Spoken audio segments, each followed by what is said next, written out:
بسم اللہ الرحمن الرحیم۔ اسرائیل اور حماس کے درمیان 7 اکتوبر کو ایک گھمبیر کی جنگ شروع ہوئی۔ اس جنگ میں اب تک 8,000 فلسطینی شہید ہو چکے ہیں، جن میں 4,000 کی تک قریب تعداد بچوں کی ہے۔ یہ لڑائی دن بدن بڑھتی جا رہی ہے اور ہلاکتوں کی تعداد میں اضافہ ہو رہا ہے۔ یہ جنگ اصل ہے کیا؟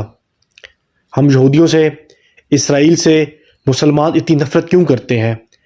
ہمارے پاسپورٹ پہ یہ کلیئرلی مینشن ہے کہ یہ پاسپورٹ اسرائیل کے علاوہ تمام دنیا کے ممالک کے لیے کارآمد ہے۔ آخر ایسی کیا وجہ ہے؟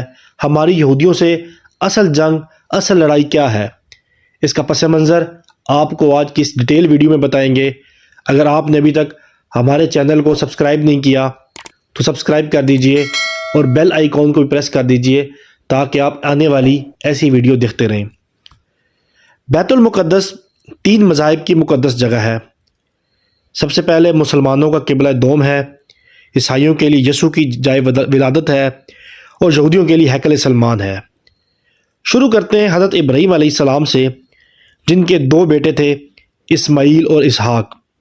اسحاق علیہ السلام کے بیٹے تھے حضرت یعقوب علیہ السلام، اور یہیں سے کہانی شروع ہوتی ہے۔ اسرائیل کی کہانی حضرت یعقوب علیہ السلام سے شروع ہوتی ہے۔ اسرائیل کا مطلب ہے اللہ کا بندہ۔ یہ لقب حضرت یعقوب علیہ السلام کو اللہ کی طرف سے دیا گیا۔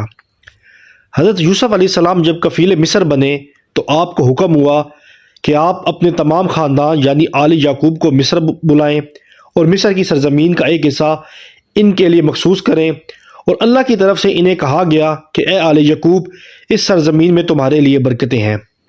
حضرت یوسف علیہ السلام کے 12 بھائی تھے، اس لیے اللہ تعالیٰ نے ان کے لیے 12 چشمے جاری کیے، اور یوں اس سرزمین کا نام حضرت یعقوب کے لقب سے اسرائیل پڑ گیا، جسے آج یروشلم بھی کہا جاتا ہے۔ حضرت یعقوب علیہ السلام کی نسل سے کم و بیش 70,000 انبیاء کرام آئے۔ حضرت یوسف کے بھائی یہودا کی نسل آگے بڑھی تو ان میں سے آنے والے تمام بنی اسرائیلی یہودی کہلائے۔ وقت گزرتا گیا اور حضرت موسیٰ علیہ السلام کا دور آ گیا۔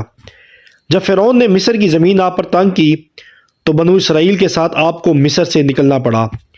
اسی دوران بنی اسرائیل پر اللہ تعالیٰ کی بہت سی کرم نوازیاں بھی ہوئی، جن میں من و سلوہ، چشموں کی بہتات، مچھلیوں کے شکار کا ذکر جو ہمیں قرآن پاک سے بھی ملتا ہے، اور وہیں ہمیں ایک گائے کا ذکر بھی ملتا ہے جس کے لوتھڑے سے مردے نے اللہ کے حکم سے زندہ ہو کر اپنے قاتل کا بتایا۔ اس گائے کی نشانی اللہ تعالیٰ نے قرآن پاک میں بیان فرمائی، جو کہ ایک سرخ مائع رنگت کی گائے تھی، اور ایسی گائیں آج بھی یہودیوں کے نزدیک بہت مقدس مانی جاتی ہے۔ حضرت موسیٰ علیہ السلام کے بعد دیگر نبی آئے۔ اس دوران میں حضرت موسیٰ علیہ السلام اور ان کے دور کی کچھ باقیات، تورات، من و سلوہ کا کچھ حصہ بنی اسرائیل نے ایک صندوق میں محفوظ کر لیا۔ یہ اللہ کی طرف سے حضرت آدم علیہ السلام کو دیا گیا ایک خالص صندوق تھا، جو نسل در نسل نبیوں کے پاس رہا، جسے قرآن میں تابوت سکینہ کے نام سے پکارا گیا، اور یہ یہودیوں کو اپنی جان سے زیادہ عزیز ہے۔ حضرت داؤد نے جب جالوت کو ہرا کر اس تابوت سکینہ کو حاصل کیا تو یوں بنی اسرائیل نے انہیں نبی تسلیم کر لیا۔ یعنی آپ دیکھیے کہ ایک تابوت سکینہ حاصل کرنے سے یہودیوں نے حضرت داؤد علیہ السلام کو نبی مان لیا، اور داؤد علیہ السلام نے صندوق کی حفاظت کے لیے ایک ہیکل تعمیر کروانا شروع کر دیا، جو ان کی زندگی میں مکمل نہ ہو سکا۔ ان کے بعد ان کے بیٹے حضرت سلیمان علیہ السلام نے جنوں کی مدد سے اسے مکمل کروایا، اور اسی دوران آپ کی وفات بھی ہوئی۔ اسی وجہ سے اسے ہیکل سلمانی بھی کہا جاتا ہے۔ بعد ازاں بابل کے بادشاہ بخت نصر نے اسرائیل پر حملہ کیا اور ہیکل سلمانی کو بھی گرا دیا، اور تابوت سکینہ کو بھی اپنے ساتھ لے گیا۔ سپریس دی گریٹ نے دوبارہ یہ شہر حاصل کیا، یہودیوں کو دوبارہ یہاں آباد کیا، اور تابوت سکینہ کو بھی واپس لایا گیا۔ ہیکل سلمانی کی تعمیر ایک دفعہ پھر شروع ہوئی اور اسے مکمل کیا گیا۔ پھر وقت گزرا اور حضرت عیسیٰ علیہ السلام کی آمد ہوئی، جنہیں نعوذ باللہ یہودیوں نے دجال، ناجائز اور کیا کیا لقب دیے۔ یہاں سے یہودیوں میں 2 الگ الگ قومیں ہوئی، ایک یہودی اور دوسرے عیسائی۔ یہودیوں نے سازش کر کے حضرت عیسیٰ علیہ السلام کو صلیب پر چڑھانا چاہا تو اللہ نے انہیں اپنے پاس بلا لیا۔ اس کے بعد یہودیوں اور عیسائیوں میں کئی چھوٹی موٹی جنگیں ہوئی۔ پھر عیسائی رومی بادشاہ ٹائٹس نے اس شدت سے یروشلم پر حملہ کیا کہ اس کے پورے علاقے کی اینٹ سے اینٹ بجا دی، ہیکل سلمانی کو بھی گرا دیا، جس کی دیوار صرف ایک دیوار اس وقت اپنی اصلی حالت میں موجود ہے، جسے دیوار گریہ کہا جاتا ہے، جہاں یہودی جا کر توریت کی تلاوت کرتے ہیں اور گریہ وزارہ کرتے ہیں۔ تابوت سکینہ بھی نہ جانے کہاں غائب ہو گیا۔ ٹائٹس کے حملے کے بعد یہودی آخری نبی کا انتظار میں تھے، کیونکہ اللہ پاک نے ان سے وعدہ کیا تھا کہ انہیں پھر عروج بخشا جائے گا۔ اس وعدے کا ذکر سورۃ بقرہ میں موجود ہے کہ اے بنی اسرائیل، ان نعمتوں کو یاد کرو جو تم پر کی گئی، اور اپنا وعدہ پورا کرو، ایمان لاؤ تاکہ ہم بھی اپنا وعدہ پورا کریں۔ قیامت کی نشانیوں میں سے ایک نشانی یہ بھی ہے کہ ہیکل سلمانی کی 3 دفعہ تعمیر ہوگی، جو کہ 2 دفعہ ہو چکی ہے۔ یہودی اپنے مسیحا اور آخری نبی کے انتظار میں تھے کہ ٹائٹس کے حملے کے 500 سال بعد نبی آخر الزماں کی ولادت ہوئی۔ یہاں یہودیوں کو یہ جھٹکا کہ سارے نبی حضرت اسحاق کی نسل سے ہیں، تو آخری نبی حضرت اسماعیل کی نسل سے کیوں کر آئے، اور انہوں نے اپنے ایمان لانے سے انکار کر دیا۔ مسلمانوں کے لیے بھی وہ انبیاء کی ہی نشانی تھی، اسی لیے ہیکل سلمانی کو بیت المقدس کا نام دیا گیا۔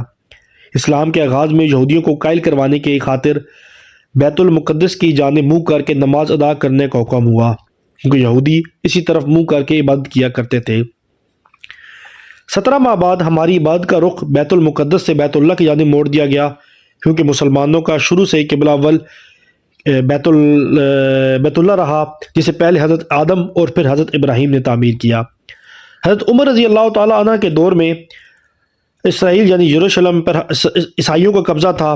بیت المقدس کے ہی احاطے میں انہوں نے گرجا گھر تعمیر کیا ہوا تھا، اور عین تابوت سکینہ والی جگہ وہ گند پھینکا کرتے تھے۔ یہودیوں کی نفرت میں یہ سب وہ ایسا کرتے تھے۔ یروشلم کی فتح کے وقت جب حضرت عمر وہاں گئے تو عیسائیوں پر برہم ہوئے، وہاں صفائی کروائی، مسجد تعمیر کرائی، اور قرآن میں موجود معراج والے واقعے کی نسبت سے اس مسجد کو اقصیٰ کا نام دیا۔ یہودیوں کی دیوار گریہ بھی اسی احاطے میں موجود تھی، تو زائرین کی حیثیت سے انہیں وہاں آنے کی اجازت دے دی گئی۔ خلافت عباسی تک یروشلم ایک مسلم شہر رہا۔ اس کے بعد عیسائیوں نے دوبارہ یروشلم پر حملہ کیا اور اس پر قبضہ کر لیا۔ صلاح الدین ایوبی نے عیسائیوں کے خلاف 50 سے زائد جنگیں کر کے بیت المقدس دوبارہ حاصل کیا، اور پھر 700 سالوں تک یہ خلافت عثمانیہ کے زیر سلطنت رہا۔ یہودیوں کو بھی دیوار گریہ تک اپنے مذہبی اقدامات کی آزادی رہی، اور آہستہ آہستہ یہودی پھر یروشلم میں آباد ہونا شروع ہو گئے۔ اسی دوران کئی بار انہوں نے خلافت عثمانیہ کے سلطانوں کو پیسے دے کے عوض یروشلم انہیں سونپنے کا لالچ دیا، لیکن ناکام رہے۔ اور پھر دوسری جنگ عظیم میں عیسائی سپاہی ہٹلر نے چن چن کر یہودیوں کو مارا۔ قریباً 60 لاکھ کے قریب یہودیوں کو قتل کیا گیا، اور یہ در بدر بھاگنے پر مجبور ہو گئے۔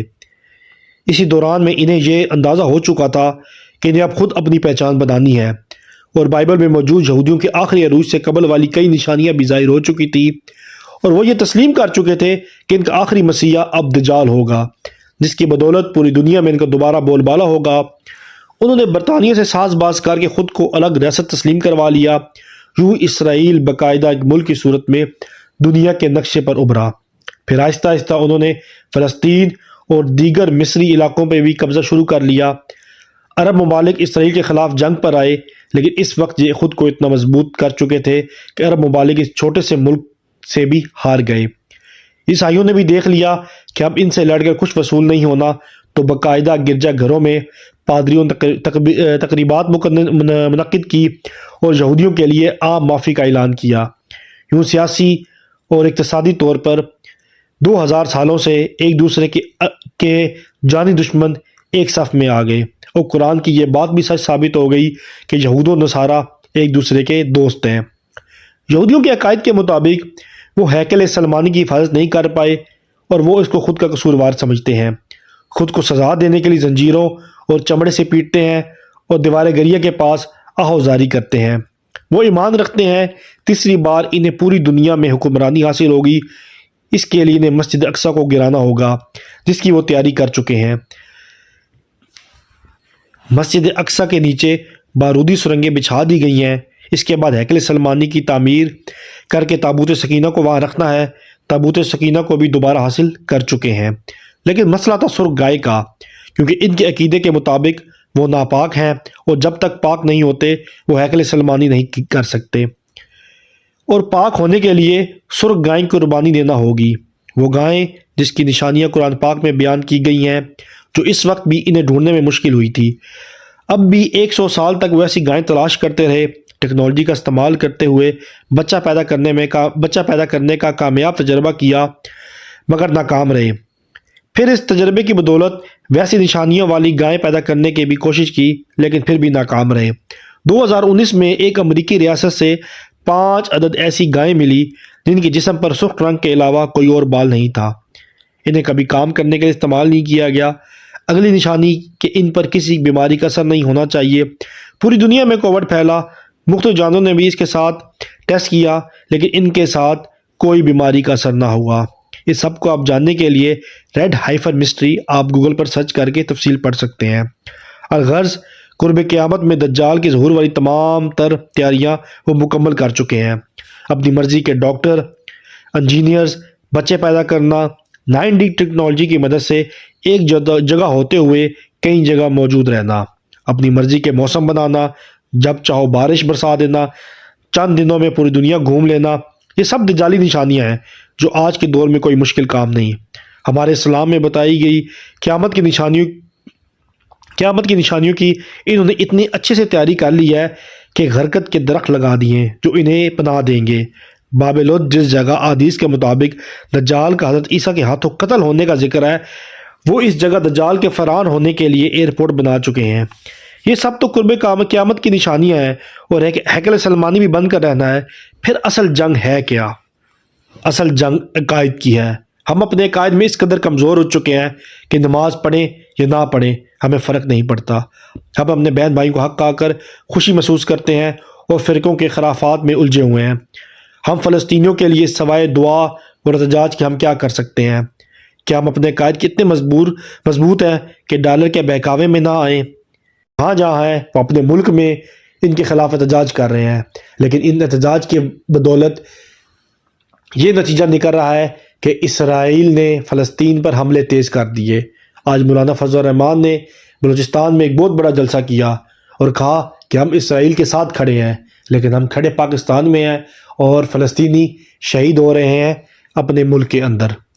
یہ کیسی سپورٹ ہے جو ہمارے سپورٹ کرنے سے فلسطینی دن بدن بڑھ رہے ہیں؟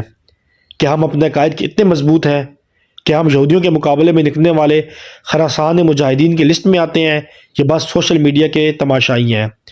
اگر آج دجال ظاہر ہو جائے تو توبہ کا دروازہ بند ہو جائے تو ہماری آخرت کے لیے کیا تیاری ہے؟ مجھے کمنٹ سیکشن میں لازم بتائیے گا۔